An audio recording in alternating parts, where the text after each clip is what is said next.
Diálogos presidenciales, esta iniciativa desarrollada por la Fundación para el Desarrollo Económico y Social FUSADES, con el respaldo de la Fundación Hans Seidel. Es un gusto de parte de Junta Directiva de FUSADES, desde luego, que estén ustedes acá, que puedan participar en esta actividad importante, la cuarta ronda de diálogos presidenciales, con la que de alguna forma también estamos concluyendo este proceso que se inició la semana pasada. Queremos agradecer la participación de cada uno de ustedes como invitados especiales, también desde luego a quienes nos acompañan en la transmisión en vivo a través del Facebook Live, en esta transmisión a través de nuestra página en FUSADES, y la retransmisión de esta importante actividad a través de Radio 102.9 a las 7 de la noche de este mismo día.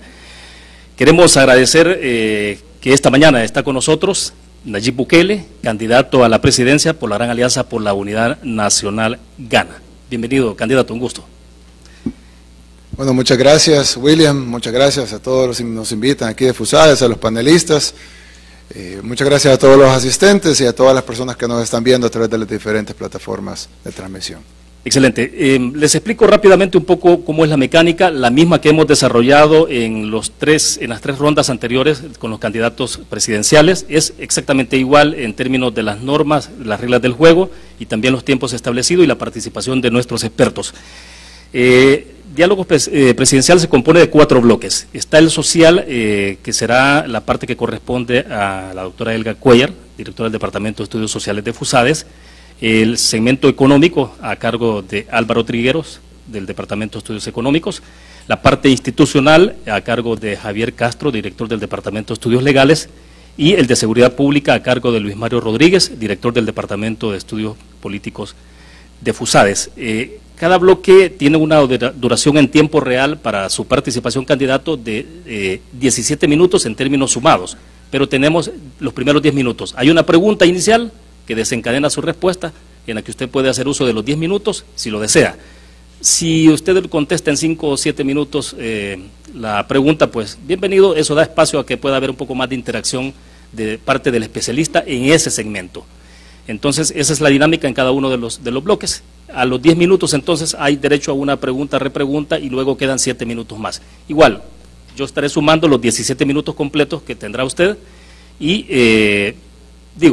usted puede tomarse los 10 minutos como se ha acordado, que ha sido el acuerdo inicial, desde luego, valga la redundancia, pero si usted lo permite, pues puede dar un poco más de fluidez, a hacer una conversación algo más fluido, que nos permite, desde luego, a quienes están escuchando y nos están viendo, poder tener una mejor noción de todo el tema de propuestas que hay alrededor de esto. Voy a reiterarles que si no estamos permitiendo los aplausos, pedimos que los aplausos se queden para el final de la actividad. Eso se ha hecho prácticamente también con todos, y eso es una diferencia, digamos. No trajimos barra, ¿no? Gracias, un gusto. La idea es esa, ¿no? Entonces, al final no hay problema con los aplausos, pero los dejamos para después, guardamos esas energías para entonces. Y los comentarios también, creo que habrá un espacio, el break ahí para que los podamos hacer, para que nos concentremos en escuchar un poco cuáles son sus propuestas y también la iniciativa o preguntas de nuestros expertos. Esas son las reglas, así que gracias nuevamente por estar acá con nosotros esta mañana. Vamos a iniciar entonces la primera ronda con la doctora Elga Cuellar, que tiene que ver con la parte del área social. Doctora. Muy buenos días, bienvenido a FUSADES. Tenemos muchísimo interés en conocer sus propuestas en el área social, y déjeme primero comenzar haciéndole un planteamiento muy breve. 1/3 de la población salvadoreña vive en situación de pobreza y la generación de empleo es insuficiente. Este es el contexto que puede explicar por qué 2 de cada 5 jóvenes de 15 a 29 años han considerado la posibilidad de irse del país, quieren emigrar. Quien gane las elecciones encontrará restricciones fiscales importantes para implementar la política social, por lo que es importante priorizar.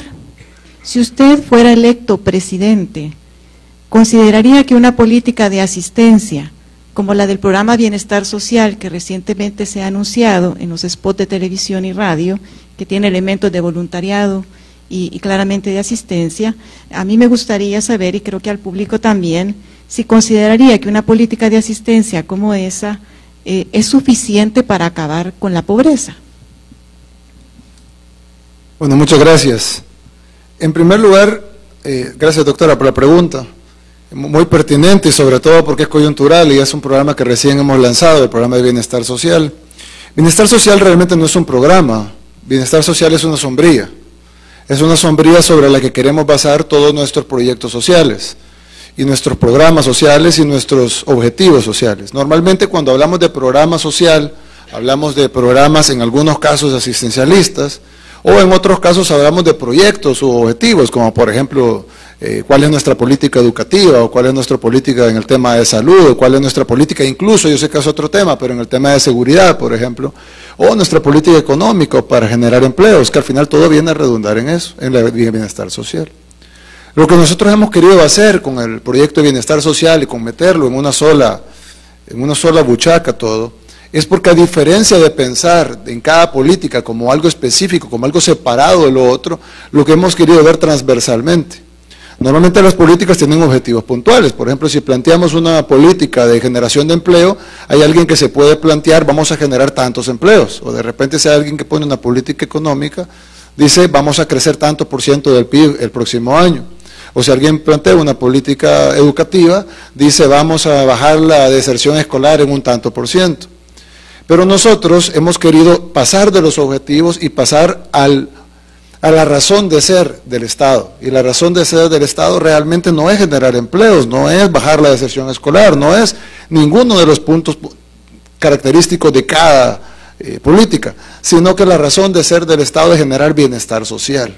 Dentro del bienestar social está todo. El bienestar social no engloba una política asistencialista de llegar con un voluntariado y regalar o tener una jornada médica o atender odontológicamente a un grupo de pacientes, sino eso es una de las acciones que pueden tener objetivos puntuales, pero lo importante es que generemos el concepto como Estado de bienestar social. Yo les quiero hacer un poquito de memoria y quiero que ustedes se imaginen un poco una sociedad humana primitiva, es decir, antes de que existiera el Estado. Y pensemos cómo era una sociedad humana, es decir, bueno, teníamos cosas que queríamos, uno podía hacer, otro tenía algo que quería hacer, otro consideraba su terreno, su propiedad privada, pero no había nadie que se lo garantizara.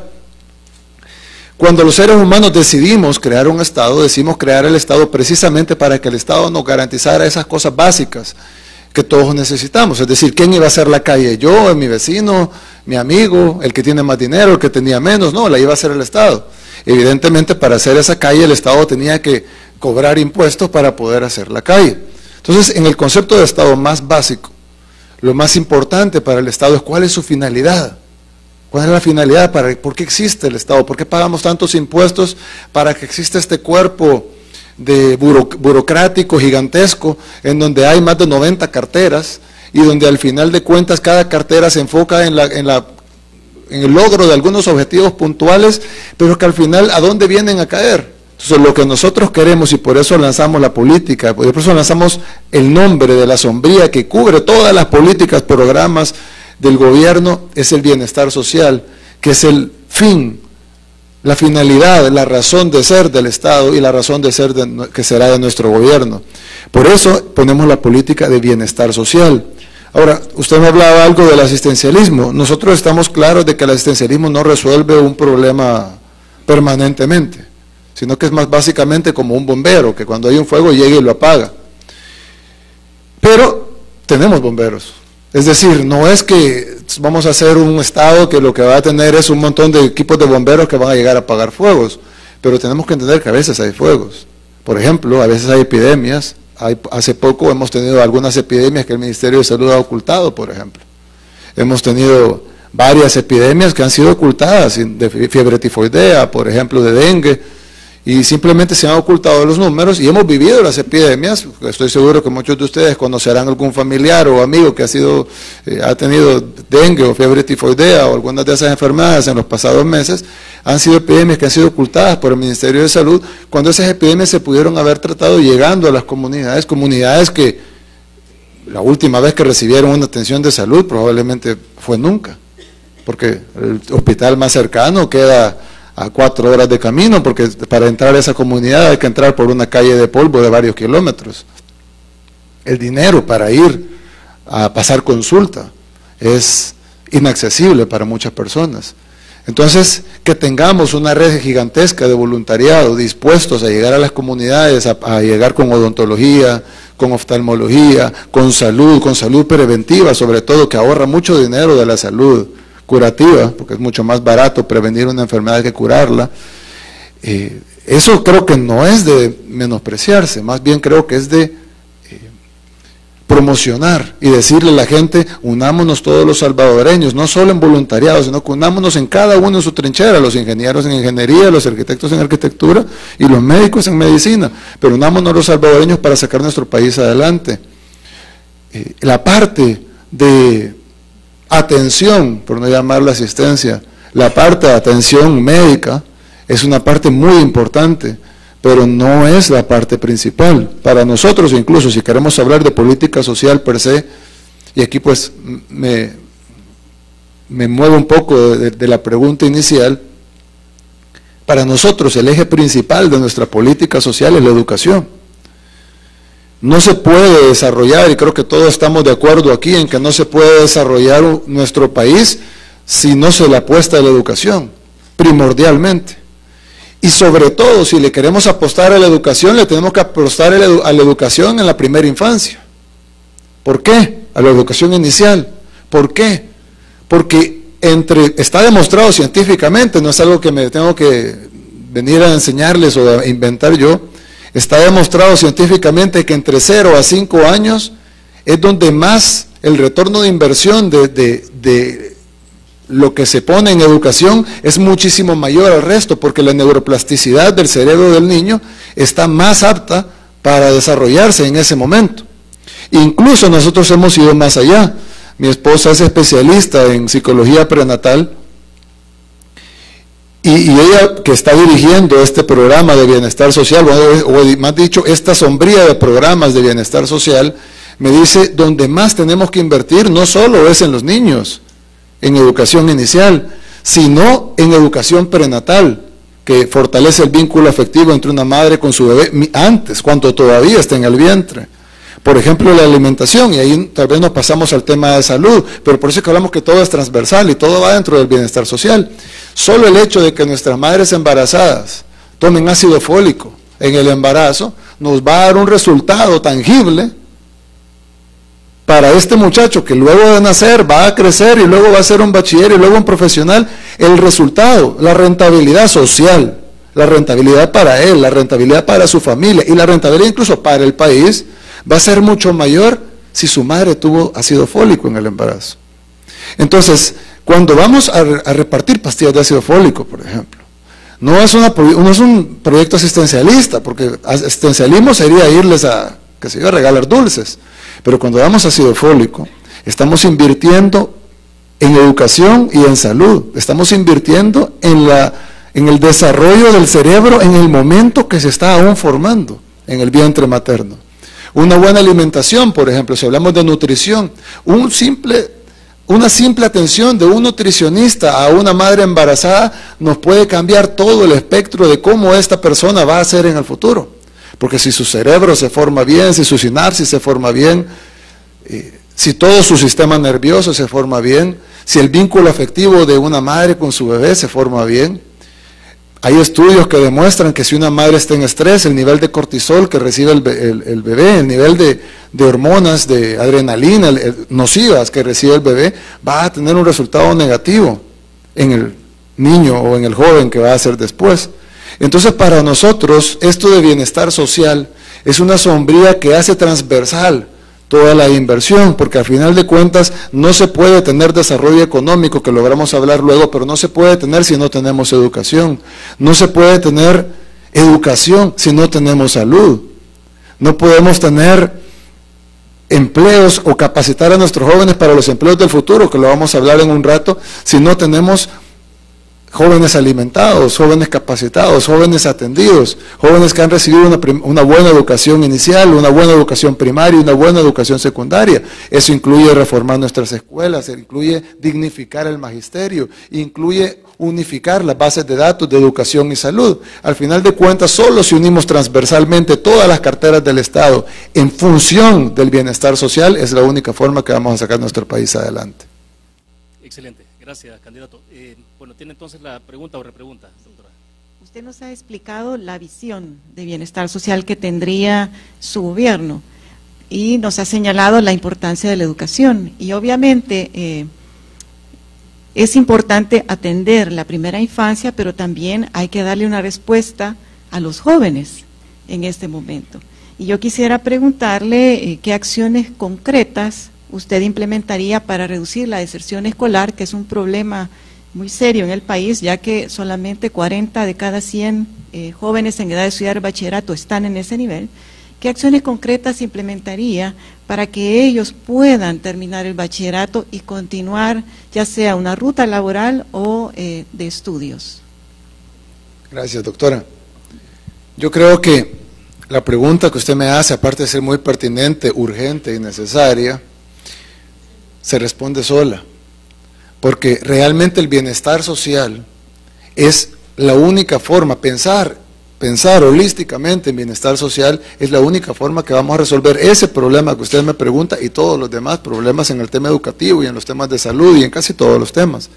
Por ejemplo, nosotros tenemos 10 años, 9 años realmente de estar invirtiendo en tratar de evitar la deserción escolar, con uniformes, con vaso de leche, con un montón de programas, que son buenos y que hay que mejorarlos, pero han demostrado que no han sido suficientes para evitar la deserción escolar.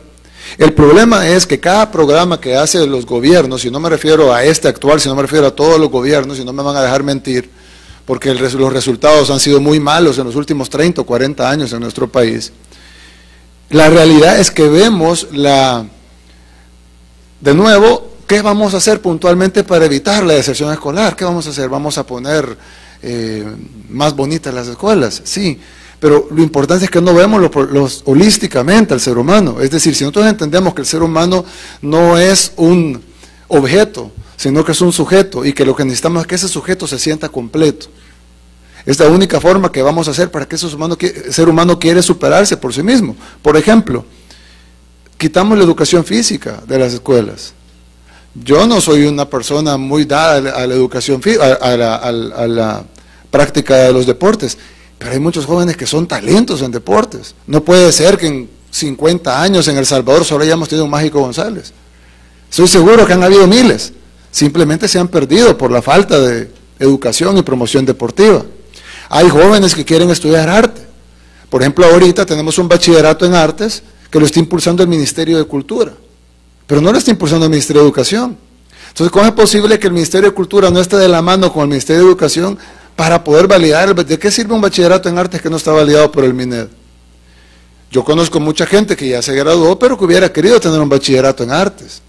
Entonces, el problema es que nosotros queremos educar a todos igual, considerando como que todos los jóvenes son iguales. Entonces, de repente a todos les damos la misma currícula. Para jóvenes que quieren ser ingenieros, que tienen una mente más en ingeniería, y en ingeniería luego nuevas carreras que pudieran ser interesantes para ellos, como por ejemplo la robótica. No estamos enseñando robótica en nuestras escuelas, por lo menos no en la mayoría de ellas.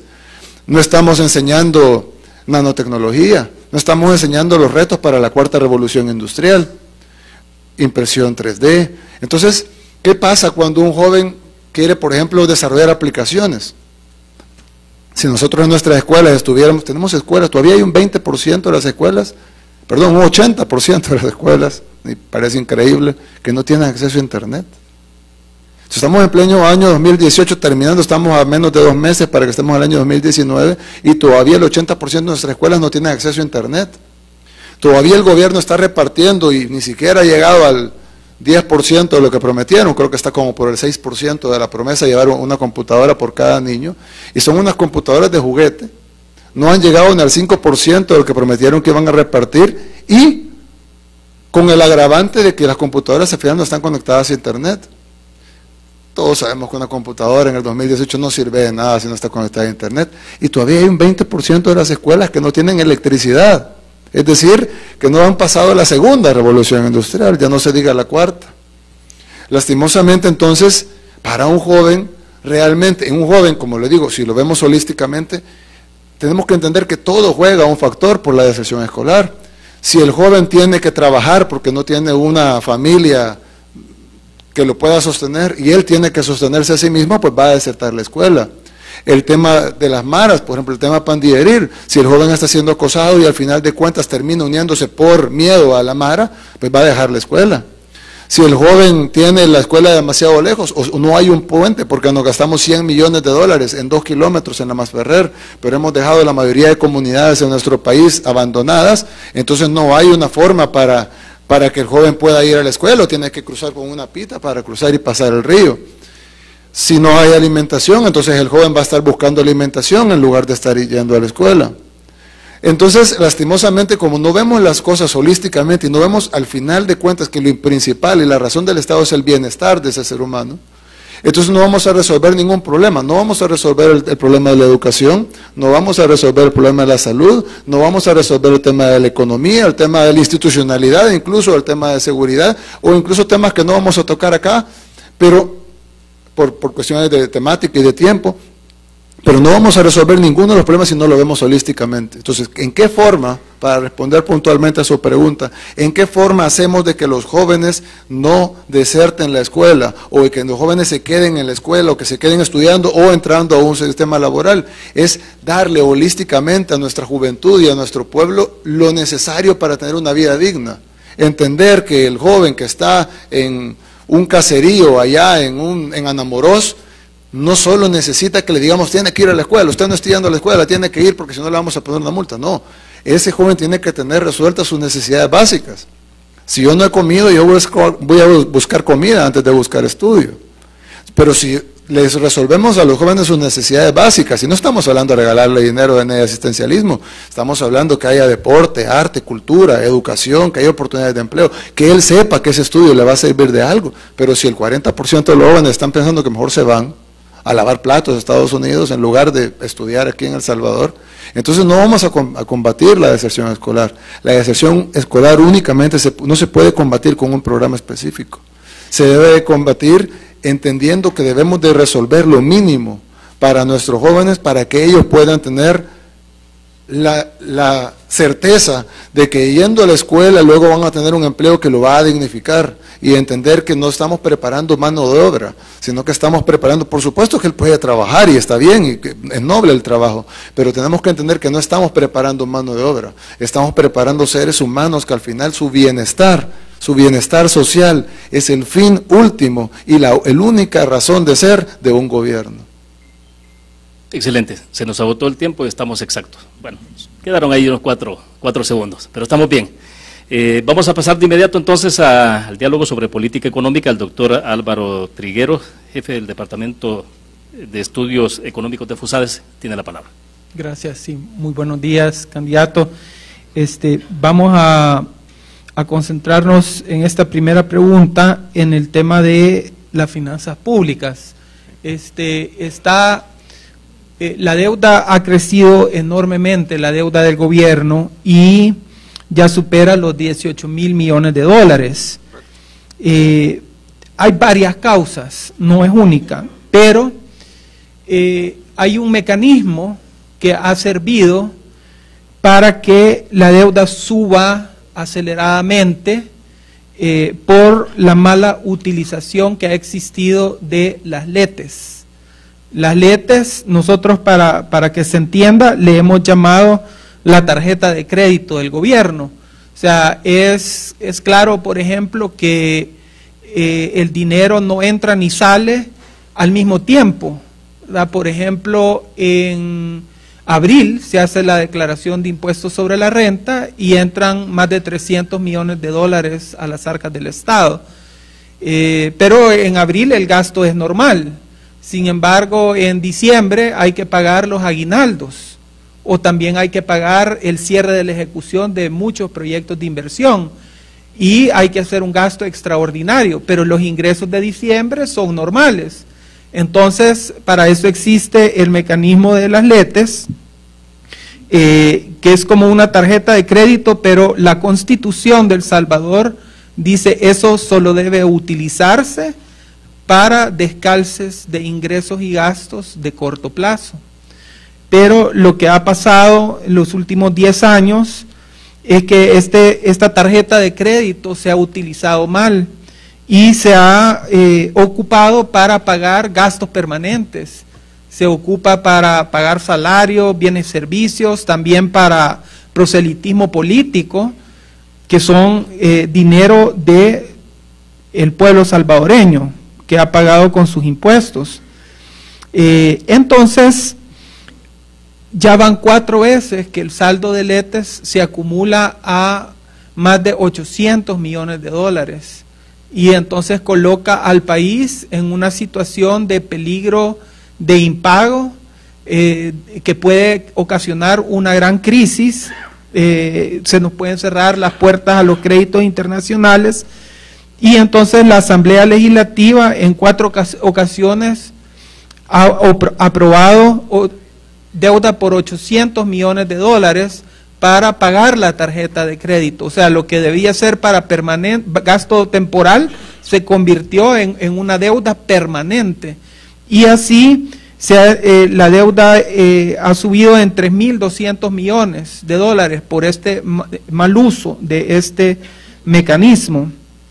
Entonces, mi pregunta es, ¿qué se va a hacer con la utilización de las Letes? ¿Cuál es el plan fiscal para poder pagarlas, no creando deuda de largo plazo, sino que con los fondos públicos, y de esa manera ir ordenando las finanzas públicas?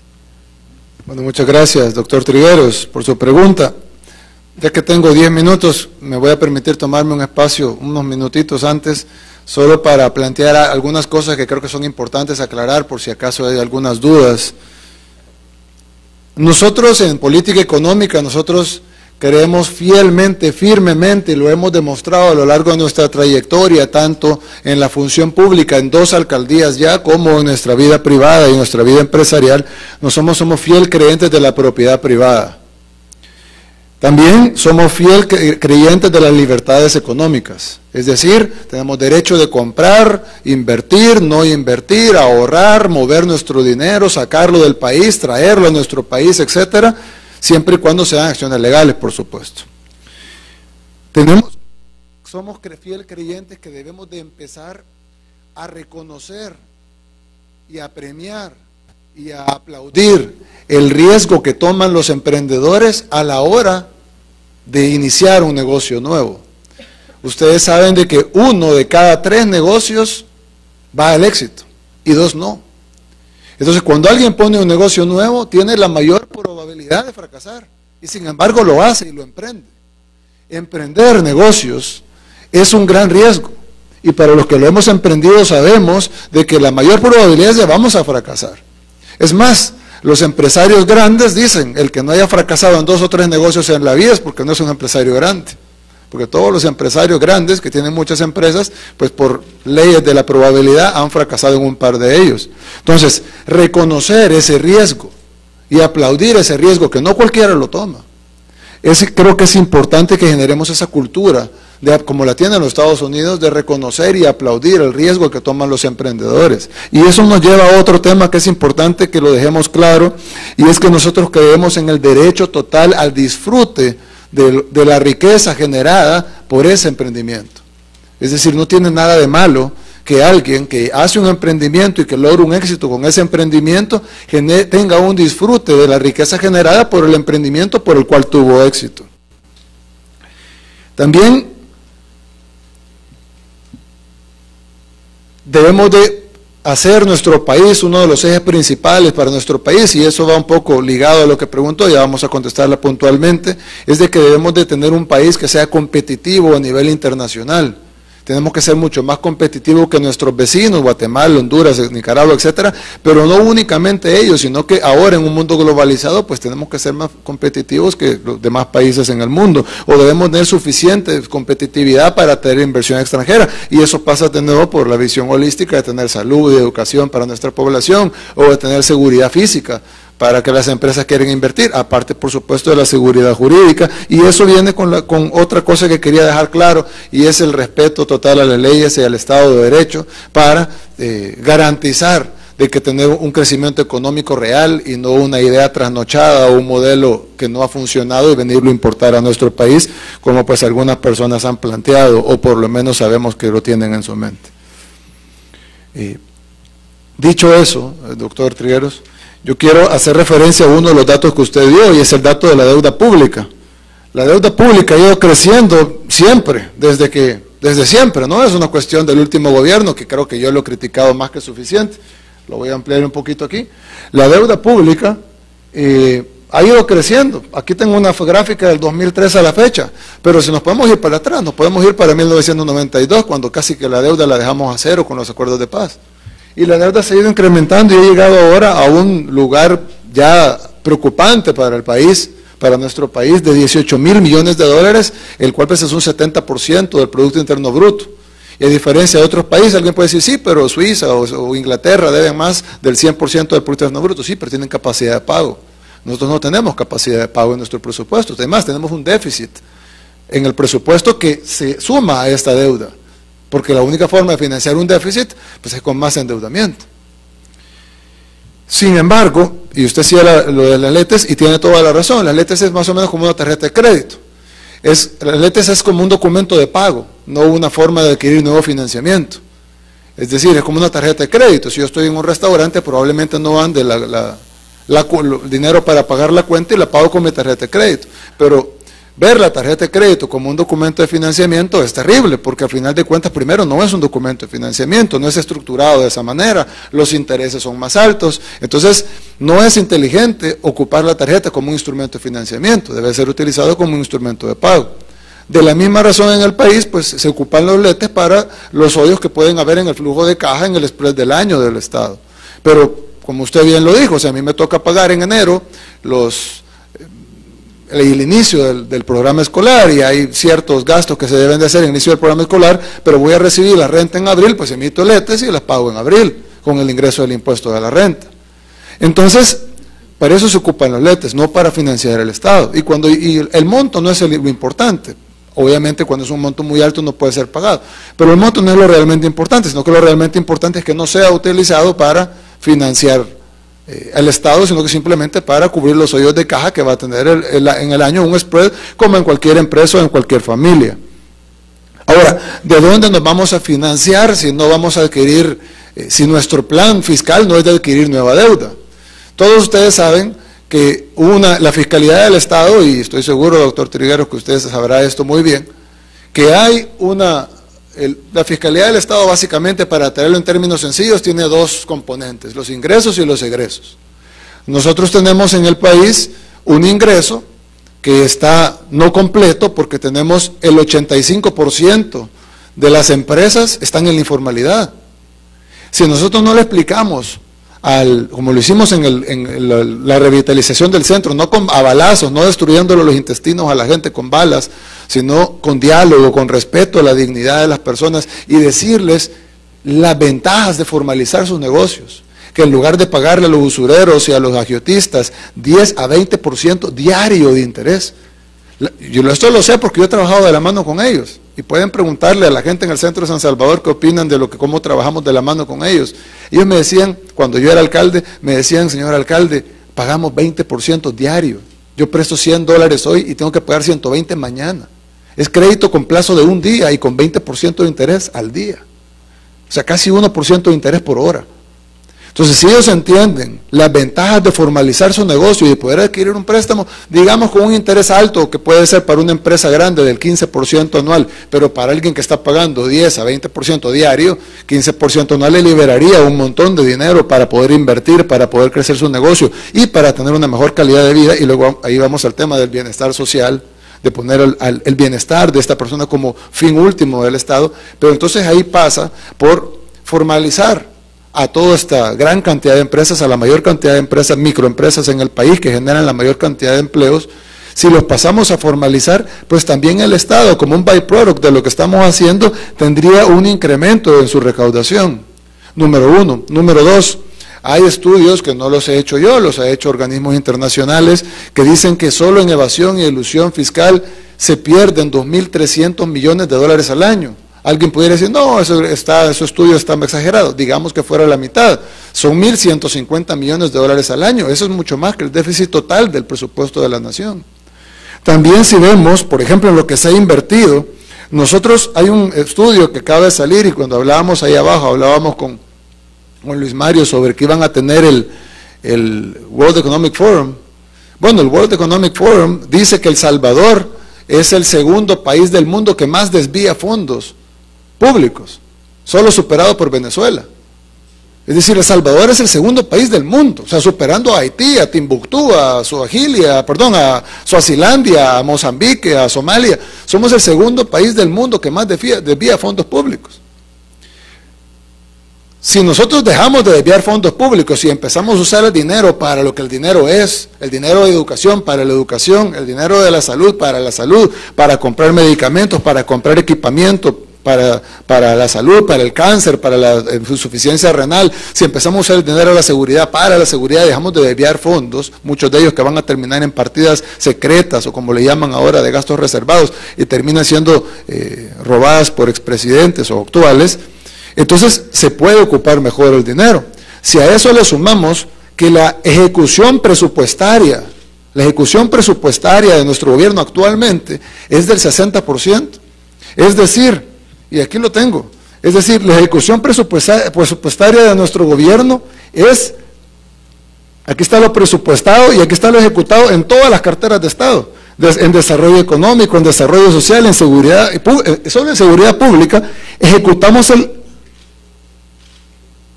46.7%. Eso es lo ejecutado, es decir, de fondos aprobados, presupuestados en la Asamblea Legislativa, nuestro gobierno está ejecutando el 46% y dejando de ejecutar el 54% en el tema de seguridad que es tan grave. Perfecto. Permitimos la repregunta y ahí usted distribuye después los 7 minutos. Gracias. Por favor. Bueno, está bien emocionante el tema, sí. En su respuesta hizo referencia a reconocer el riesgo de los empresarios, de la cultura de riesgo, el derecho al disfrute de la riqueza generada,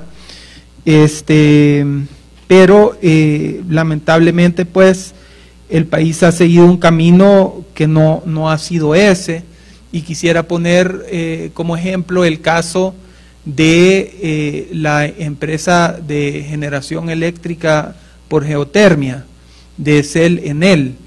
En este caso pues estaba una empresa privada a la cual prácticamente se le expulsó del país y se asumió deuda pública para comprarle las acciones a esta empresa. Entonces está este tema, o sea, hay infraestructura, está el puerto de la Unión, está el aeropuerto, ¿quién debe administrar y hacer crecer esas instituciones? Bien, gracias. Me voy a permitir tomarme 1 minuto y medio para terminar lo que estaba diciendo y luego vamos con tu pregunta, Álvaro. El Estado está ejecutando en caso de seguridad el 46%, hay otros casos como desarrollo económico donde ejecuta el 63%, desarrollo social el 55.5%, es decir, no llegamos al 60% de ejecución. Quiere decir que del dinero que está presupuestado por la Asamblea Legislativa, votado por los diputados, nuestro gobierno no ejecuta ni siquiera el 60%. 40% del resto del dinero, no me preguntan dónde se va, no es ejecutado estos son los de inversión. El dinero de inversión. Entonces, cuando nosotros decimos vamos a remodelar las escuelas o vamos a arreglar los hospitales o vamos a adquirir nuevo equipo no estamos hablando de deuda pública, estamos hablando de ejecutar el presupuesto que ya está aprobado y que nunca ha sido ejecutado, ni siquiera ejecutado. Esto sin contar la desviación de fondos, que somos el segundo país que más desvía fondos después de Venezuela, y sin contar que de lo poco que ejecutamos aquí, amén, de toda la corrupción, porque de lo ejecutado aquí están licitaciones amañadas, aquí ya está la corrupción, aquí están las mordidas para dar, entonces las malas obras públicas, la mala planificación, pasos a niveles torcidos o que no resuelven el problema. Entonces el problema de aquí es que lo ejecutado tampoco es como que está bien ejecutado. Entonces si nosotros resolvemos el tema de los ingresos, si nosotros formalizamos a la gran mayoría de empresas en un proceso gradual, respetando la dignidad de la mayoría de trabajadores que son por cuenta propia, que están en la mal llamada informalidad, si nosotros combatimos la evasión y la elusión fiscal, si nosotros combatimos la corrupción, que hemos sido tajantes en que vamos a combatir la corrupción, si nosotros ejecutamos el presupuesto como debe ser ejecutado, si reducimos la grasa del Estado, que todos aquí la conocemos, si enfocamos, reducimos el gasto e incrementamos la inversión social, entonces creo que tenemos suficiente para sí hacer uso de los letes, pero hacer uso de los letes como para lo que fueron creados, que es para tapar hoyos de caja en un spread del año, no para generar financiamiento automático de parte del Ejecutivo y luego tener que ir a saldarlo a la Asamblea Legislativa con emisión de nueva deuda pública. Ahora, con la pregunta que me hizo, dice que el camino a seguir nuestro país no ha sido ese, pero bueno, el camino que ha seguido nuestro país es culpa de los que han gobernado nuestro país. Nosotros no hemos tenido la oportunidad de gobernarlo. Los que han tenido la oportunidad de gobernarlo son los que han creado el desastre en el que estamos ahorita. Y el desastre lo podemos ver en todo tema, lo podemos ver en el tema económico, lo podemos ver en salud, lo podemos ver en educación, lo podemos ver en creación de empleos, lo podemos ver en el tema de migración, en el tema del agua, en el tema del crecimiento económico. Escuchaba, por ejemplo, a un economista hablar en televisión y decía de que si nosotros quitábamos el ingreso por remesas de los últimos 20 años o 30 años en nuestro país, el crecimiento del PIB sería negativo. Es decir, si nosotros que quitáramos el ingreso que tenemos por remesas, nuestro país nunca ha crecido. Ese crecimiento que vemos a veces de 2%, 2.5, 1.7, que además es insuficiente siquiera para crear los empleos que necesitan nuestros jóvenes, y bueno, no solo nuestros jóvenes, todos, es únicamente real o únicamente existe gracias a las remesas. Si no tuviéramos remesas, nuestro país nunca hubiera crecido en los últimos 30 años. Es decir, que ese crecimiento paupérrimo e insuficiente que hemos tenido no ha sido mérito de ningún gobierno, sino que ha sido mérito de los salvadoreños que han tenido que huir de un sistema injusto y que no les ha proveído de oportunidades y de seguridad, que han tenido que huir de nuestro país y que luego con su esfuerzo y sudor en otras economías que sí funcionan, producen dinero y mandan una parte del dinero que producen para sostener a sus familias aquí, y gracias a eso es que hemos tenido un crecimiento artificial generado por las remesas. Entonces no hemos tenido realmente un crecimiento económico. Si nosotros queremos tener un crecimiento económico, tenemos que entender que el crecimiento económico lo vamos a tener poniendo a trabajar las maquinarias productivas de nuestro país, y por supuesto que el motor, digamos, de ese crecimiento económico o de ese impulso económico lo hace la empresa privada.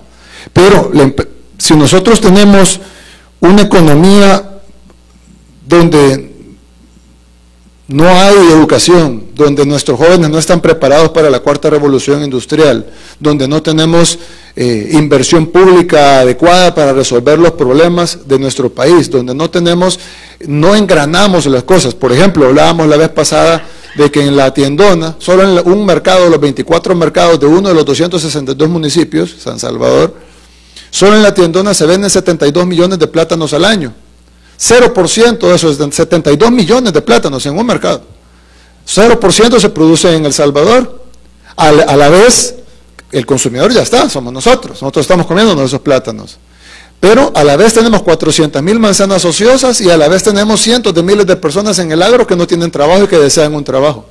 ¿Cómo es posible que tenemos el cliente, que es lo más difícil en una empresa, que tenemos la tierra para producirlo, o sea, tenemos la materia prima para producirlo, tierra fértil y apta para sembrar plátanos, y pongo plátanos como un ejemplo, pudieran ser piñas, mangos, lo que sea, ¿no? No estamos produciendo ni siquiera los granos básicos que comemos.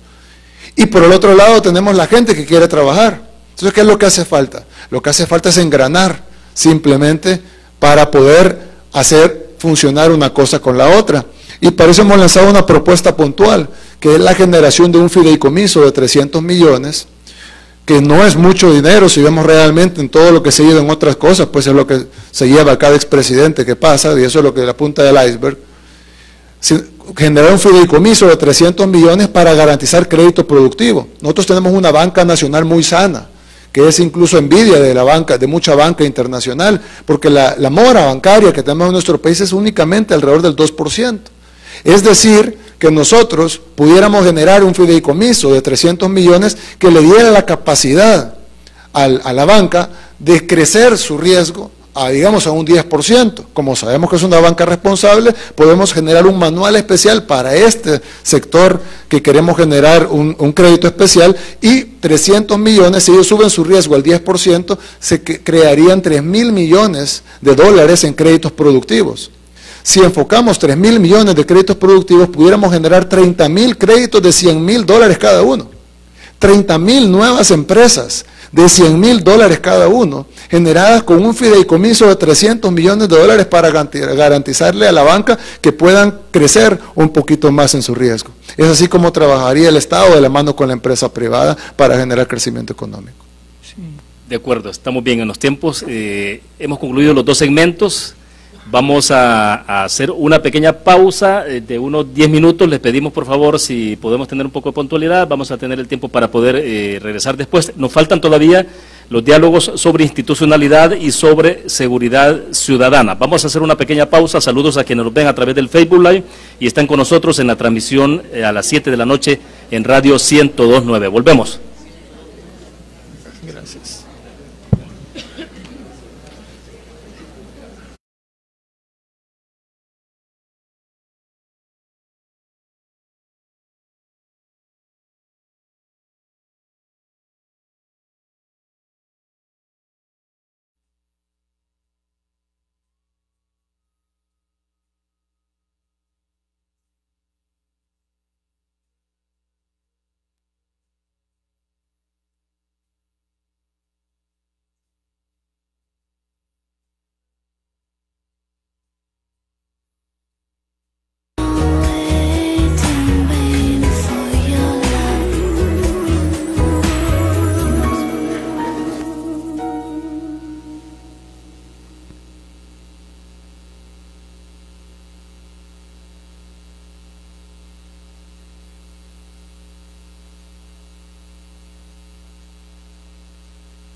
Bueno, y estamos acá en el cuarto diálogo con los candidatos. Tenemos en este momento a Emma García Prieto, directora ejecutiva de Creo. Queremos saber tu opinión, Emma, ¿cómo ves, cómo has visto ya todo lo que ha sido? Has estado participando en todos los diálogos, ¿cómo has visto hasta este momento todas las propuestas que se han estado escuchando?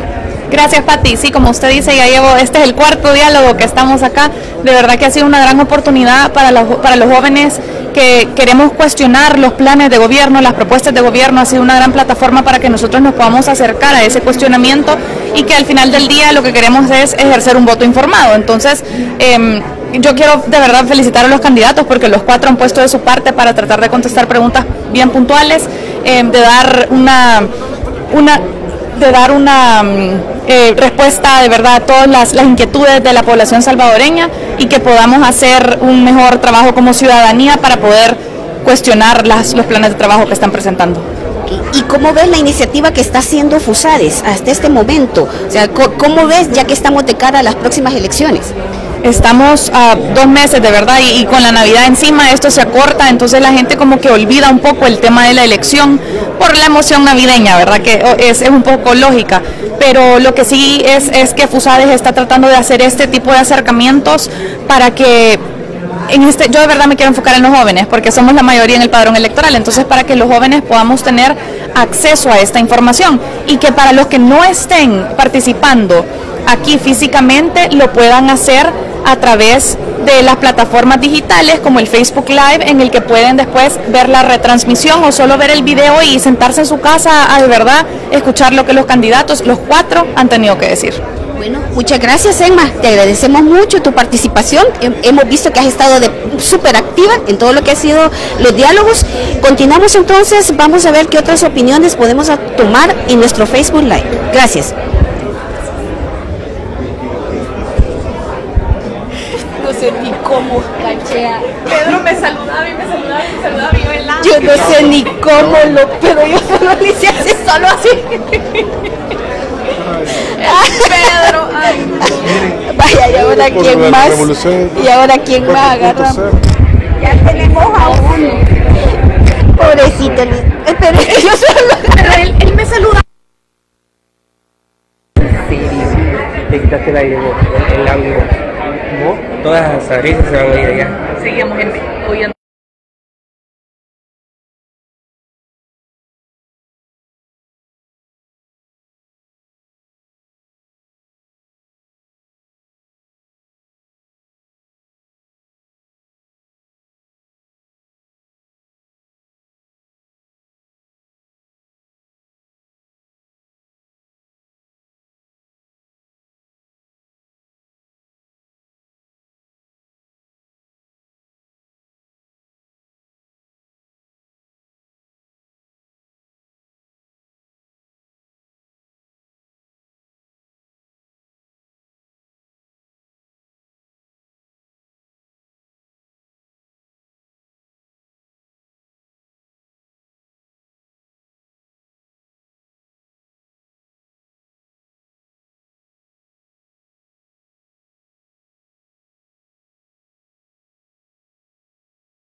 Bueno, y ahora tenemos en nuestro Facebook Live a la doctora Lilian Arrieta de Carzana. Ella es representante de Ciudadanos por una Corte Independiente. Doctora, coméntenos, ¿cómo ha visto hasta este momento todo lo que han sido estos 4 diálogos con los candidatos? Pues mire, a mí en lo personal me ha parecido muy interesante que los candidatos sean cuestionados respecto de las propuestas concretas que tienen para solucionar las grandes apuestas de país.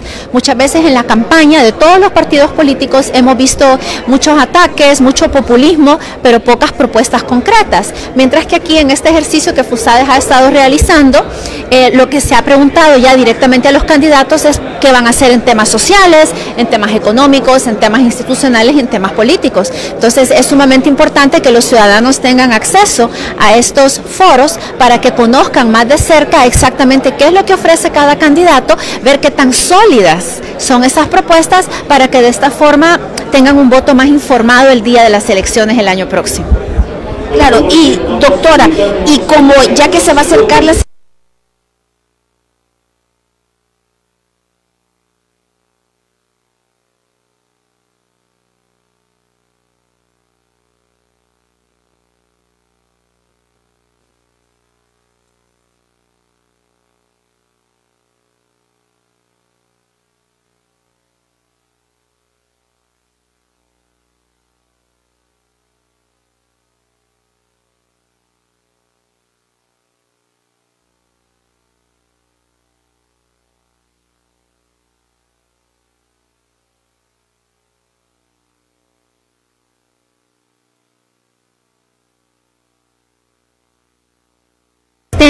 pero hay que ir a votar, hay que hacer uso de esa herramienta que la democracia pone a disposición de los ciudadanos, y es muy importante que si alrededor de nosotros escuchamos que las personas están desmotivadas con la política y no quieren ir a votar, que los convenzamos de que vayan a votar, porque un voto puede hacer una diferencia. Bueno, muchas gracias, doctora, le agradecemos mucho y regresamos entonces al cuarto diálogo con los candidatos.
Bienvenidos nuevamente, retomamos la transmisión. Saludos a quienes nos están sintonizando a través del Facebook Live. Están con nosotros también en la retransmisión en Radio 102.9 a las 7 de la noche. Saludos a cada uno de ustedes.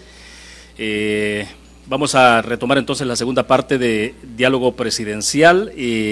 Tenemos dos segmentos, el institucional que dirige el licenciado Javier Castro, director del Departamento de Estudios Legales, y el de Seguridad Pública, dirigido por el doctor Luis Mario Rodríguez, director del Departamento de Estudios Políticos. Igual la dinámica, podemos sumar los 17 minutos continuos, pero a los 10 minutos iniciales hacemos la pausa para la pregunta o repregunta. Igual, la flexibilidad, si es el caso. Candidato, gracias por continuar con nosotros esta mañana. Vamos a dar espacio entonces a la parte institucional. El licenciado Javier Castro tiene la palabra. Muy buenos días, señor candidato. Es un gran gusto para nosotros acá en FUSADES estar conversando con usted esta mañana. Yo me voy a referir a algunos temas de índole institucional para poder conocer su perspectiva. Y en ese sentido, inicialmente me quisiera referir al tema de la Fuerza Armada. La Fuerza Armada es una institución que tuvo una de las mayores reformas con el Acuerdo de Paz. Y de acuerdo a la Constitución, esta es de carácter apolítica y le corresponde la defensa de la soberanía del Estado y también de la integralidad del territorio. En ese sentido, yo le quisiera preguntar a usted alrededor de una expresión que usted dijo recientemente de que a pesar de no tener una correlación favorable en la Asamblea Legislativa, usted marcharía junto con la Fuerza Armada hacia la Asamblea Legislativa. Entonces lo que quisiera entender es ese tipo de acciones dentro de cuáles de las facultades constitucionales que tiene la Fuerza Armada usted la ve. En la facultad de la protección del presidente de la República. Pero, gracias, licenciado, por la pregunta. Yo creo que vamos a dejar algunas cosas un poco más en claro. Lastimosamente muchas de las personas se informan por clips de videos editados. Yo he escuchado videos en donde yo digo, yo respeto mucho la religión y le quitan yo no, y le ponen yo no respeto la religión. Editan videos y hemos visto cómo en las redes sociales un experto muy conocido en campaña sucia, Antonio Solá, se ha encargado de esparcir estos videos y repartir hojas de papel, donde incluso también han cambiado la religión y han tirado papeles por todos lados diciendo una sarta de mentiras y de campaña sucia. Gracias a Dios, la campaña sucia ha funcionado al contrario, y pues como hemos visto en todas las encuestas de opinión serias, y cuando digo todas, me refiero a todas las encuestas de opinión serias, hemos visto cómo el partido que está haciendo esta campaña sucia ha bajado en la intención de voto, y pues nosotros hemos subido en la intención de voto. Si nosotros siempre hemos sido coherentes en lo que hemos dicho, y todos ustedes pueden revisar, nosotros tenemos 7 años de estar en política. Yo fui 3 años alcalde de Nuevo Cuscatlán, 3 años alcalde de San Salvador, más el año que hemos estado desde que salimos de la alcaldía, un poco menos de un año, hasta el día de hoy. Y en ese momento hemos dado muchos discursos, hemos hecho debates, foros como este, hemos ido a universidades, hemos dado discursos, hemos ido a entrevistas, etcétera. Y creo que ustedes pueden encontrar en todos los videos que ahí están en las redes sociales. Ahora en los tiempos de las redes sociales ya no hay nada que pueda quedar oculto. Ahí están en Facebook Lives, etcétera. Ustedes pueden ver en las redes sociales ese mismo video donde sacaron ese clip que yo, porque me llegó por WhatsApp el clip recortado. Ese video está colgado en mi página de Facebook y cualquiera puede meterse y verlo completo. Dura aproximadamente 40 minutos, si más bien recuerdo, y pues el clip dura como 40 segundos. Nosotros... Y quiero aprovechar, ya que tenemos, qué bueno que el espacio es amplio, hablábamos de eso hace un rato con los organizadores, que qué bueno que dejan el espacio para contestar y ampliarse. Nosotros somos fieles creyentes en la institucionalidad del país, somos creyentes totalmente en la separación de poderes, es decir, la separación de poder entre el Ejecutivo, el Legislativo y el Judicial, y no solo esos 3 poderes, porque el Estado tiene más poderes que son independientes, el poder electoral, por ejemplo, la fiscal, el Ministerio Público. Y creemos en la democracia, es más, creemos tanto en la democracia, que a pesar de todos los obstáculos que nos pusieron para participar, superamos todos los obstáculos y hoy estamos compitiendo en democracia, en un proceso democrático, con las reglas del juego, a pesar de todos los obstáculos, a pesar de que nosotros estamos en contra de la instrumentalización de las instituciones.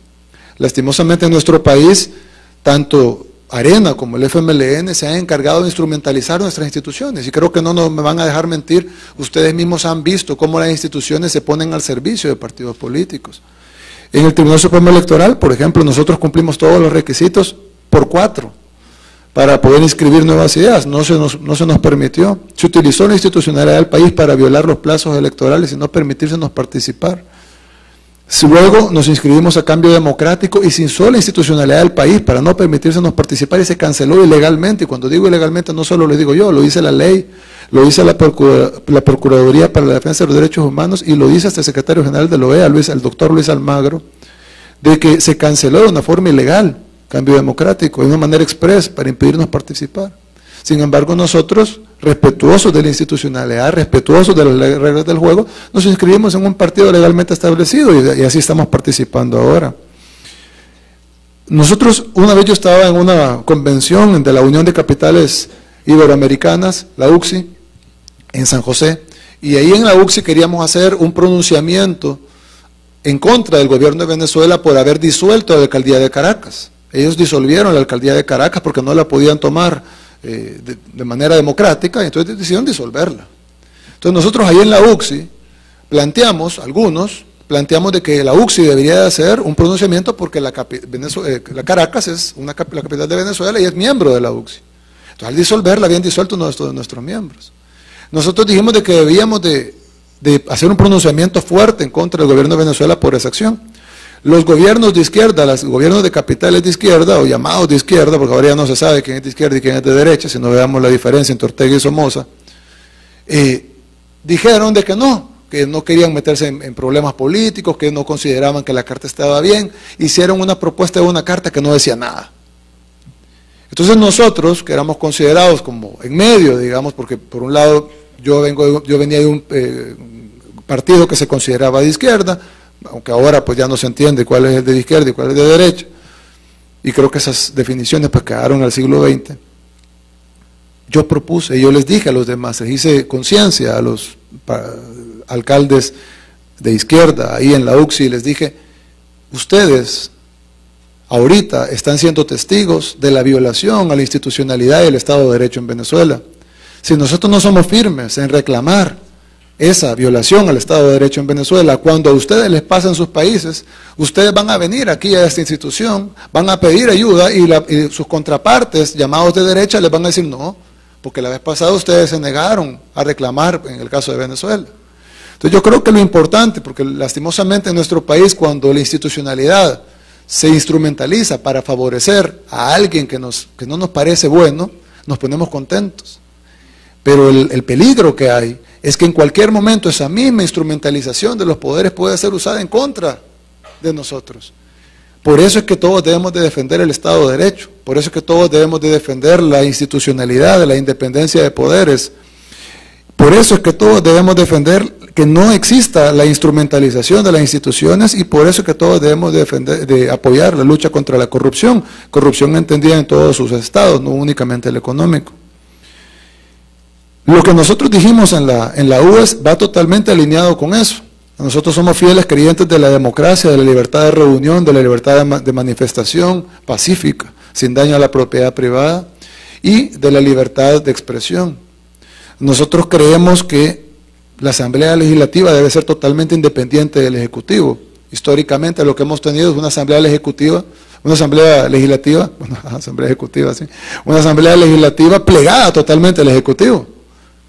Y entonces, siempre el presidente manda el proyecto de ley ya va consensuado, o sea, ya va solo para que lo aprueben, a un mero trámite. Y así ha pasado en casi todas las administraciones anteriores, que han controlado la Asamblea a punta de correlaciones políticas o a punta de maletines que circulan por toda la Asamblea Legislativa. La realidad es que la Asamblea Legislativa debe ser independiente del Ejecutivo y no debe ser comprada por el presidente. Y por lo tanto, el presidente tiene el derecho constitucional a presionar de manera legal, transparente y pacífica y de cara al pueblo salvadoreño para que se aprueben las medidas que son buenas para el pueblo salvadoreño. Y lo que yo dije en la Universidad de El Salvador era en relación a cómo los trataron cuando ellos se manifestaron por el tema de la privatización del agua. Y la respuesta que obtuvieron del presidente de la Asamblea Legislativa fue enviar a sus custodios como que de alguna manera fueran una especie de fuerza represiva a lanzar gases lacrimógenos y a propinar golpes y a lanzar balas de goma. Y al final muchos jóvenes salieron heridos, gracias a Dios no hubo muertos. Yo lo que les decía es que en esta ocasión no iban a tener al presidente en contra de ellos, sino al presidente con ellos. Y pues evidentemente si el presidente está con ellos en una manifestación, pues la Fuerza Armada constitucionalmente está obligada a cuidar al presidente de la República. Yo creo que cuando partimos de la confianza, pues entendemos lo que se está diciendo, pero si partimos de la desconfianza, entonces vamos a entender siempre como que, este va a entrar con los soldados y le va a poner un fusil en la cabeza a cada diputado. Pero volvemos al trastoque de una declaración y a quererla poner como algo negativo. Nosotros hemos vivido en carne propia la instrumentalización de las instituciones en contra nuestra y hemos sido los primeros en reclamar que eso no suceda y por supuesto que si lo hemos sufrido, vamos a ser los primeros en oponerlos a la instrumentalización de cualquier institución y una tan digna como la Fuerza Armada, que debe de ser apolítica y constitucional para cosas de políticas, pero obviamente si el presidente de la República está acompañado por el batallón presidencial hasta cuando está dormido, entonces obviamente pues si está en la calle, pues ahí va a estar el batallón presidencial y no va a permitir que los custodios de la Asamblea Legislativa salgan y le rocíen gas pimienta en la cara. Eso es una cosa que es obvia. Pues yo lo dije como una obviedad, pero lastimosamente pues alguien cortó el clip y lo pasó por WhatsApp, pero creo que deberíamos de mantener el debate en un nivel serio, como lo hemos logrado mantener hasta ahorita. Perfecto, sí. Tiene derecho a la pregunta o la repregunta. Sí, gracias por la aclaración, porque justamente una institución tan importante como la Fuerza Armada tiene que mantenerse en ese rol que señala nuestra Constitución. Y alrededor de otro tema que usted también planteaba, y hemos visto cómo el país aparece muy mal calificado en términos de lucha contra la corrupción, en cuanto a percepción de la corrupción.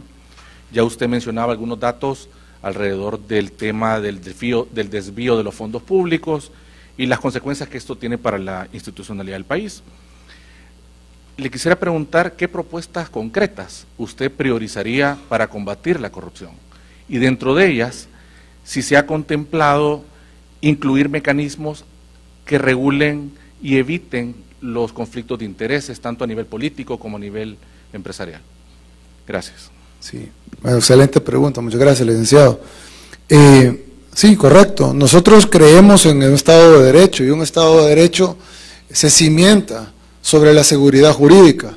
Entonces tenemos que establecer en primer lugar que las reglas del juego deben de ser, por supuesto, respetadas, por supuesto pueden ser perfeccionables, pero no en el sentido de cambiarlas, sino en el sentido de que todos los hechos por seres humanos pueden ser perfeccionados, pero que las reglas del juego sean las mismas, que se establezca un marco de seguridad jurídica, es el cimiento para construir un Estado de Derecho.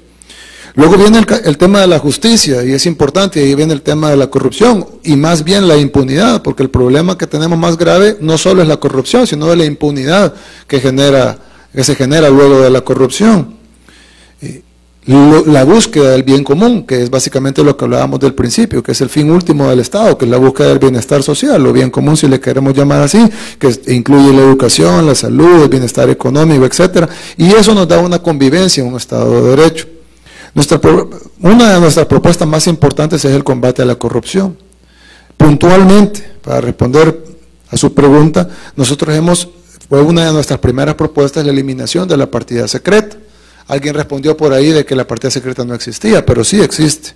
De hecho, hay un reporte actualmente que el actual presidente ya lleva utilizado más de 140 millones de la partida secreta.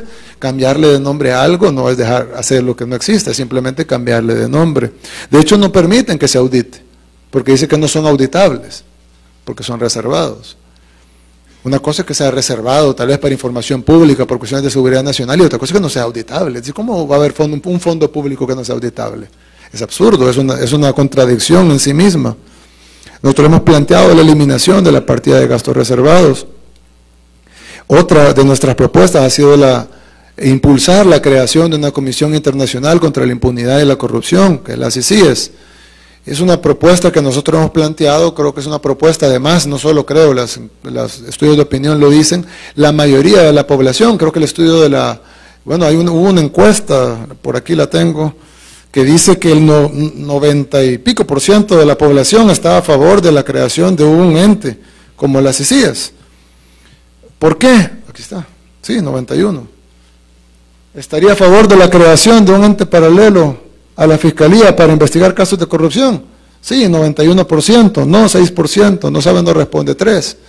Es decir, la creación de las CICIAS no es una creación permanente de un cuerpo paralelo. La creación de las CICIAS, como ha funcionado en Guatemala, por ejemplo, es la creación de un ente temporal que sirve para ayudarle al Ministerio Público en la investigación y un querellante, digamos, un querellante paralelo a la Fiscalía para poder perseguir los casos de corrupción sin intromisión política, sin órdenes del presidente, como ha sucedido anteriormente, o órdenes de empresarios que han secuestrado organismos con la Fiscalía. Hemos visto los casos, el exfiscal está preso precisamente por eso. Entonces, nosotros creemos en un ente totalmente independiente, con apoyo internacional. Ya hemos tenido conversaciones con las Naciones Unidas, con la Organización de Estados Americanos. El mismo doctor Almagro ha tuiteado en su cuenta de Twitter, valga la redundancia, su cuenta personal, de que está trabajando de la mano con nosotros para la creación de unas CICIAS en un futuro gobierno nuestro. ¿Por qué? Porque lastimosamente el combate a la corrupción se instrumentaliza o no llega realmente a las entrañas de la verdadera corrupción.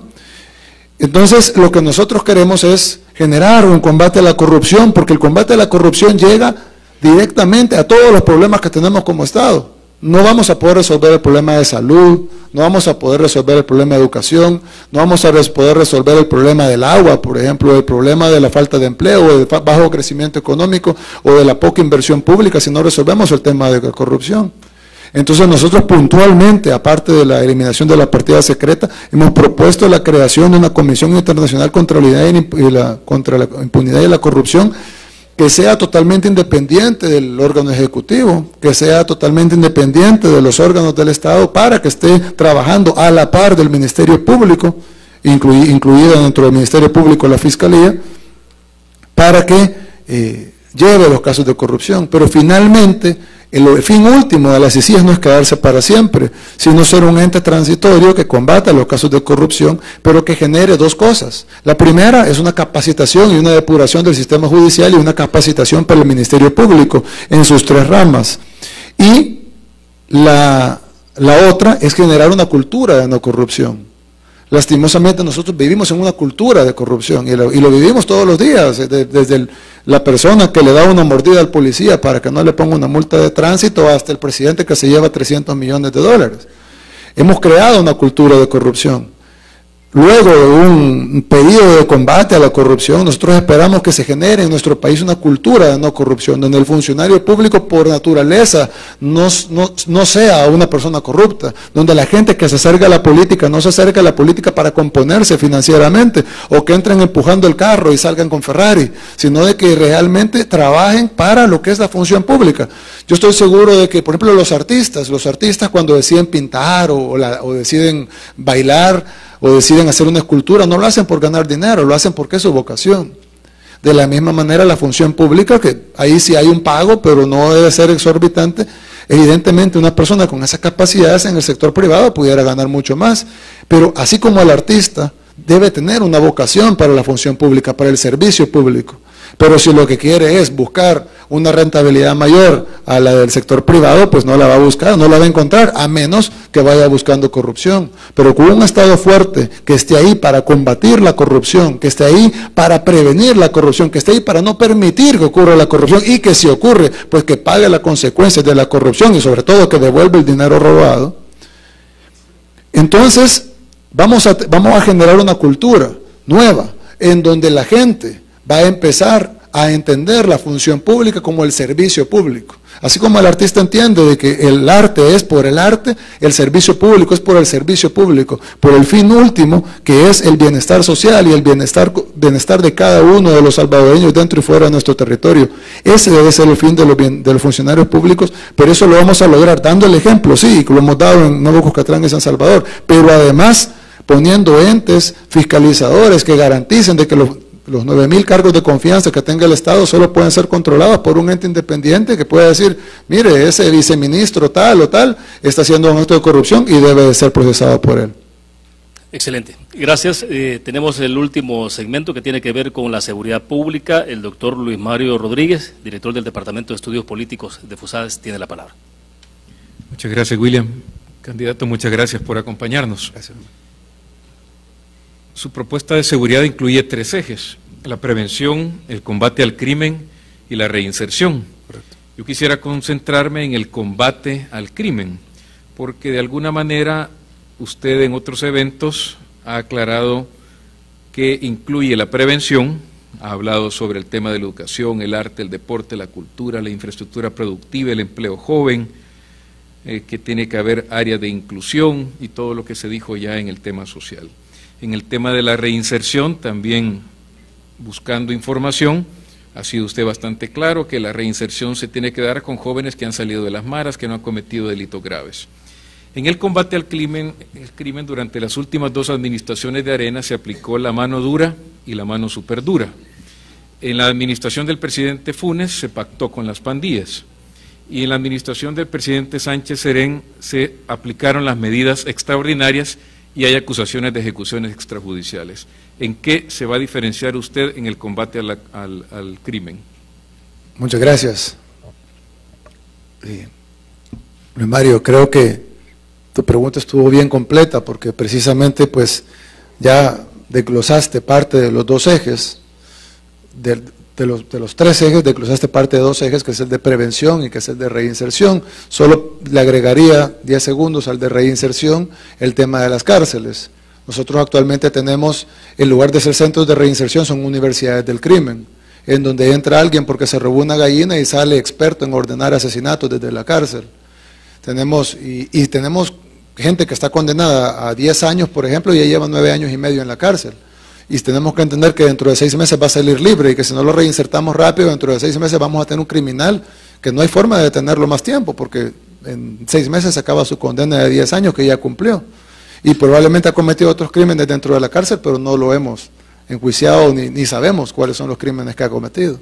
Entonces tenemos que invertir en la reinserción también en las cárceles, que se conviertan en verdaderos centros de reinserción y que dejen de ser universidades del crimen como son ahorita, y de un solo ahí estamos combatiendo, y antes de empezar a responder la pregunta, pero aquí agarramos un pedacito de eso, de solo ahí ya estamos combatiendo los crímenes que salen de las cárceles. La mayoría de extorsiones, la mayoría de asesinatos se ordenan desde las cárceles. Entonces, convirtiéndolas en centros de reinserción, empezamos a combatir un poco, que es el segundo eje, que probablemente es el eje que a mucha gente le interesa porque es como el más palpable, digamos, o el más inmediato. Mucha gente dice la prevención va a tardar, o la reinserción pues va a tardar también, pero el combate empieza hoy. Yo quiero, ya que tenemos un poquito de tiempo, es un poco amplio el tiempo, gracias a Dios, y a ustedes los organizadores, en el tema de seguridad pública yo quiero establecer que probablemente dentro de la visión holística de generar bienestar social, el tema de la seguridad pública es el más urgente en nuestro país.